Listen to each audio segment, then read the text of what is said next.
Ito na uli ako mga par. Magpalang araw uli sa ating lahat at medyo kulimlim ang panahon ngayong araw.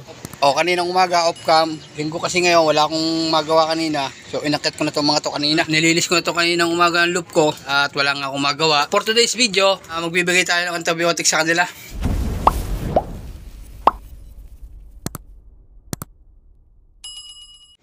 Kasi kanina nga, nung umakit nga ako dito, nakita ko yung ating si Ikalawa. Hindi naman siya stress. Kumbaga kanina, parang bumahing lang to si Ikalawa natin mga par. Eh ako naman, sa pag-aalaga ko sa kanila, ayaw ko na silang naganon. Yung parang nahatsing, kumbaga sa tao. Eh pag naganon kasi, para sa akin, maaaring sila may sipon o sisipunin.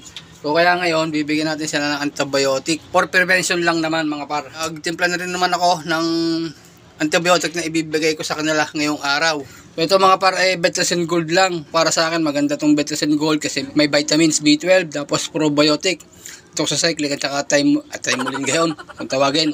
Ang pagtimpla ko dito mga par ay half teaspoon, 2 litrong tubig. Update na din pala kay Miss Claveria. Ito si Miss Claveria natin dumating din to kahapon. Hindi ko lang alam kung anong oras ito dumating dito sa loop. Hapon ng hapon, nang patuka ako, nandito na siya. O ngayon, papatukain muna natin sila at hindi pa ako nakakapagpatuka at ako may pinuntahan. Kaya ako medyo tinanghali na mga par. Check tayo mga par, alas 10 na. Kahit naman medyo parang bumabahing ang aking si Ikalawa kanina, mata ko pa din naman siyang tumukan. Sabihin no, na may nararamdaman man siya, ay kanya yung kanyang nararamdaman kung meron man. At sana wala naman, at sana wag naman. Para sa akin lang naman, okay lang nabigyan ko sila ng ganito kasi Merkules pa naman ang lipad nila. Yun nga, inuulit ko lang, for prevention lang naman ang ginagawa ko. Kasi sa manok yun, hindi ang ginagawa ko eh. Hindi na lumala. Ang kanilang nararamdaman na lang yun. Ang ginagawa ko sa pagmamanok ko, ina-apply ko din sa aking pag-aalaga ng kalapate. So yung pagbibigay ko nga pala ng for prevention ngayon lang araw, pero mamayang hapon, ano na siya, balik na ulit siya sa plain water. Inom ka, Ikalawa, kailangan mo yan.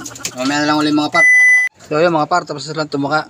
Kanina, may nakita ko parang gusto nilang maligo. Ay di, ang gagawin ko din ngayon ay di parorundahin ko na muna sila at maglalagay na lang ako ng tubig dito na pampaligo nila para pagdating nila baka sakaling maligo sila. So kung anong pangangailangan ng kalapate na nakikita ko, ay aking ibinibigay. So yun mga par, parundahin na natin sila mga par at atin nalalagyan ng tubig na pampaligo nila.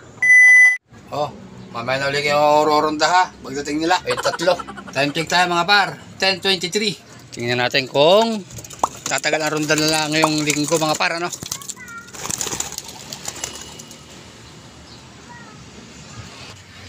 Hindi ko alam kung magtatagal ng ronda na lang ngayong araw.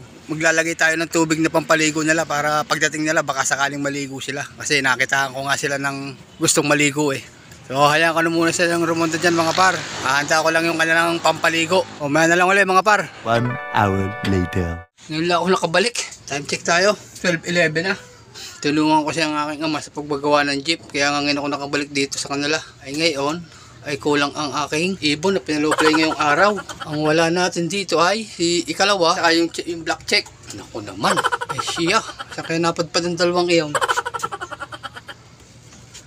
At saka ngayon, hindi ko alam kung sila maliligo pa at tanghali na nga. Pero hinanda ko pa rin niya kahit pa paano. Ay, nasama naman na nangyari. Yun ang dalawa. Ay, nandun ata. May nakita akong dalawa din lumipad. Grabe. Kulang ang ibon ko mga par.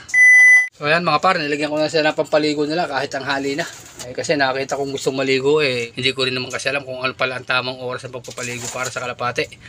Tsaka sila naman ang maliligo ng kanila. Nasa kanila naman yan kung gusto nilang maligo o hindi.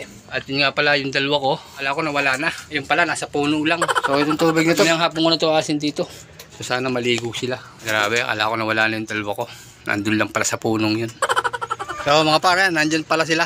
Akala ko na wala na. Ayaw pa nilang pumasok. O dito ko natatapusin ng video kong ito ngayong araw ng linggo dito sa punong ito. Nandito ang ating dalawa.